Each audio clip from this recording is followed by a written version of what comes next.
about, when we look at coaching, coaching is not this. This is training. Like when I'm talking to you here on these calls, it's more like some ideas, some thoughts, some things to move the needle, right? Coaching itself, it's you. It's what do you need specifically, and how are we moving towards your goals? So today I want to go over what they don't teach you in real estate school. Right? When you went and got your real estate license, what they taught you was how not to get sued. So today I'm going to go over a few points, so I have about 10 of them that you should know as a realtor. And it's probably going to be a good reminder for most of my veterans on the call. And for my new agents, right, this will be things that you should make a list of. These are the things I need to have or need to know as a realtor. But the first thing I want to give you, the first best piece of advice I ever got was, don't focus on the money. Don't focus on the money. Focus on learning everything you can about your chosen field, which is real estate, right? So don't focus on the money. Focus on learning everything you can about real estate. Now, this can be learning your craft, which will come down to better questions and how to pace and lead conversations. This can be just market intelligence, knowing the market. This could be being able to read the market, looking at past history and anticipating, hey, when are we going to have a correction in the market? What are the factors that will bring you that? Right? When do we know that the market is a buyer's market? When do we know when it's a seller's market or a balanced market? So I'm going to say that the first thing I could tell you is don't focus on the money. Focus on learning everything you can about real estate, everything. Because once you do, the money will come, right? So let's start with the first point I wrote down. Point number one, when it comes to things you don't know, is number one is know the client, right? You need to know the client. How well do you know the people who are buying and selling in your specific marketplace? How well do you understand them? What's their motivation like? What are their aspirations? Because when you know what they have, it'd be more success. If you don't know, if there's a disconnect there, then you're not going to be successful. Know how these people are thinking or acting is essential. It is essential for your success. So know how these people are looking for. What are they looking for? Remember, we talked about this. We talked about what does your ideal client look like? And what are the pain points that they have? What are the problems or the issues that they face in this marketplace? And then we looked at what are things that you can do to solve their problem? Because at the end of the day, the more problems you solve, the more business you get, right? So if you don't know who these clients are, you don't know who's buying and selling in your marketplace. Like, I'll give you a good example. Did you know that millennials are in my marketplace represent 76% of the buyers? 76% of the buyers in my marketplace are millennials. Is that the case for you? What is it in your marketplace? So understanding who's buying, who's selling in your marketplace with key. So that's number one. Point number one, what you write down is know the clients, right? Point number two, know the corporate players in your marketplace, right? If you ask, do you know the different real estate companies in your town? Can you identify them? Do you know what they're known for? Who is in your marketplace? Can you tell me what type of clientele that these real estate firms are attracting, or the types of properties that they primarily list?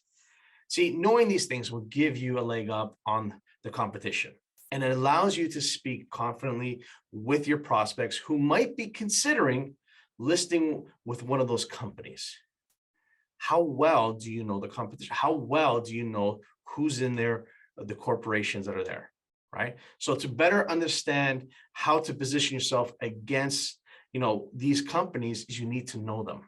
What are their strengths? What are their weaknesses? And how can you exploit that? How can you be that person of choice, right? From your company against other companies, right? Really key to understand. I would even take it further than just real estate companies. I will look at what major corporations are in your marketplace that have personnel moving in and out.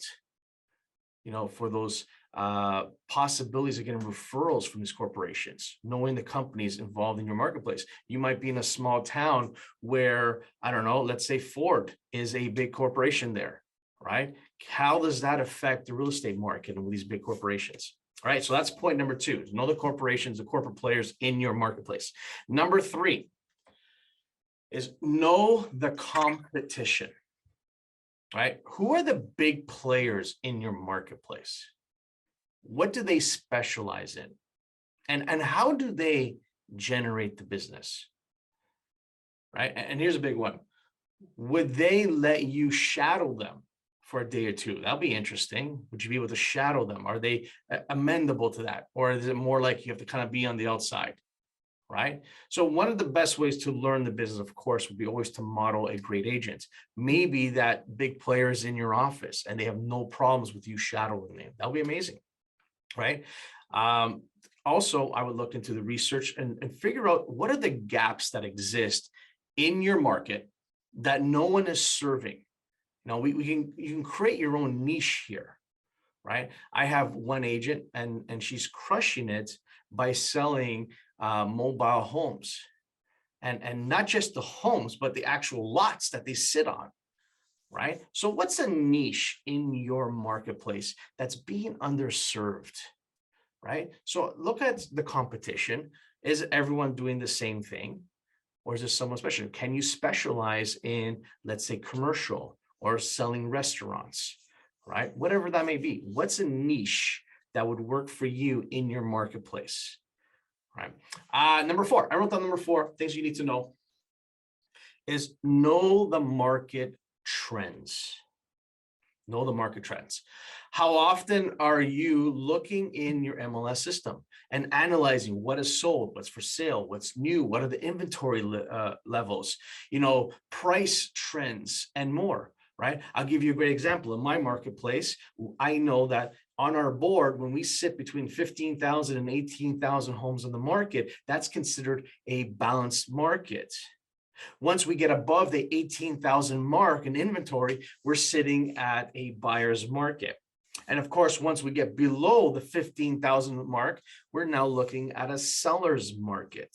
So understanding the trends and where they're at, right? Another very big indicator in my marketplace is the vacancy rate. Right? When we look at the vacancy rate, we can tell whether or not we're moving towards a buyer or seller inventory. If vacancy rate seems to be high, right, we're going to get a lot more product coming to the market because a lot of these landlords are going to like, hey, I'm not getting the money I need. I might as well sell my secondary home, right? And that tends to happen. But when we see the vacancy rate coming down really low, then we know that there's going to be a shortage in the market. It's going to become more of a seller's market. So understanding what are the factors, what are the trends, what are the things in your marketplace that move your market, right? If you take the time every day to look at the market trends, understand it, go back in history and take a look at it. When are the typical months in the year where there's a low in sales, right? Or when there's a high point in sales and inventory is lower. So looking at market trends are key because then that would help you become more of the knowledge broker. And that's what we want to be. We want to be the knowledge broker for people who are looking at buying and selling in your marketplace, right? Next one I wrote down is how well do you know the neighborhoods? Can you speak confidently about the differences between one subdivision versus another? Can you explain an out-of-towner, someone like myself, right, everything between one community that differs from another community, right? This is key. Have you gone in and previewed new properties that come to the market? That's key, right? When homes come on the MLS system, one of the things we teach is going out, previewing the home, and then talking to the neighbors about it, right? Getting a clear understanding. So knowing the neighborhoods is vital in the real estate business.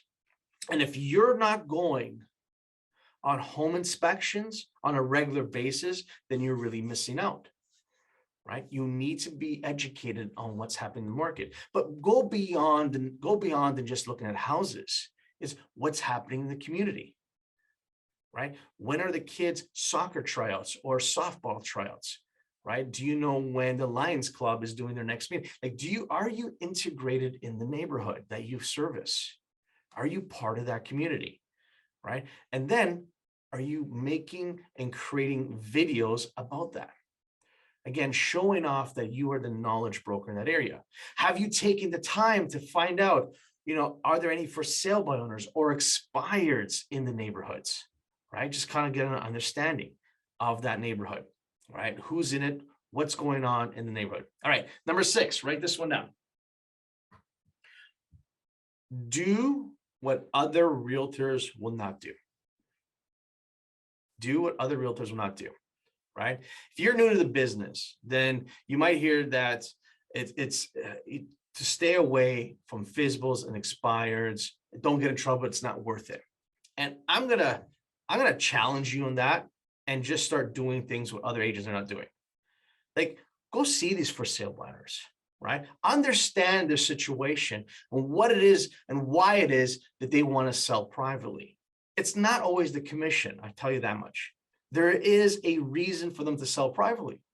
Have a conversation with them, find out where they're at, right? And how can you help? Because at the end of the day, a for sale by owner will list their home with an agent, the first agent that shows them the value of working with them. So make sure it's you. How can you show that value to that for sale owner?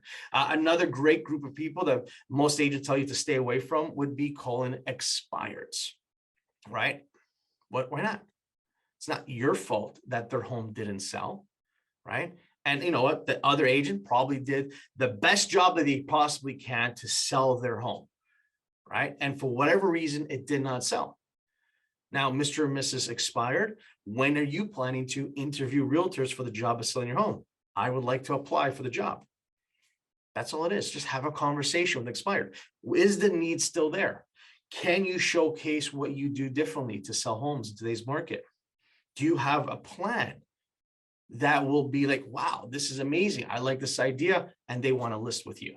So working on for sale bonus, expireds, do what other agents don't want to do. You know what other agents don't want to do?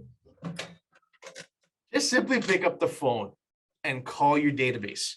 Call around a brand new listing, brand new sale, invite the neighbors to your next open house. It's just getting on the phones and connecting with people, right? Yeah, I know it's old school, and a lot of agents are like, wow, there's so many different ways to generate leads. I'm like, yes, I agree with that. But at the end of the day, your job is just to connect with people and have conversations with them. So pick up the phone, right? All right, number 7, I wrote down. Know that it's your job to educate. It's your job to educate. So you need to be on social media. You need to be comfortable about shooting video. You need to be willing to put yourself out there, be authentic, and basically document your journey. So you need to use these platforms to educate potential buyers and potential sellers, right? And you need to show them that you're doing the work, you're putting it in. See, video by far is king. Are you using it? See, when you use video to educate the public, they see you and they see your vibe, and that attracts what we say your tribe. They attract people who are like you. You have that almost like that pre-qualifying happening when you shoot a video, because let's be honest, not everyone's going to resonate with you. It's true, and that's okay. But those that do will stick with you, connect with you. And if you get a lead that comes from social media, online, organically, because of the content you're putting out there, hey, that lead is just as powerful as a referral from your past clients. It's really that good. So make sure that you are on a schedule, a regular basis of putting out content and on video. Real important, right? Number 8, I wrote down, is know that success takes practice. Success takes practice. See, winging it is really a recipe for disaster, right? You need to dedicate some time to know what questions to ask, to know how to ask the questions. And then how do you respond to that answer from your questions? What's the technique that you're using? You need to learn how to handle any sort of objections that may come from the client, right? You need to learn a presentation, a listing presentation, a buyer presentation. See, canned presentations are used by professionals across the board. If you visit your doctor, your dentist, your lawyer, they have a canned presentation when you first time meet with them that they go through. And you as a professional realtor need to have a presentation. You need to have the skill set, because this is your craft. So do you take the time to practice your craft? Are you practicing with and role playing with other agents? This is a must in our real estate business, right? Next I wrote down is really commit to prospecting 2 to 3 hours a day.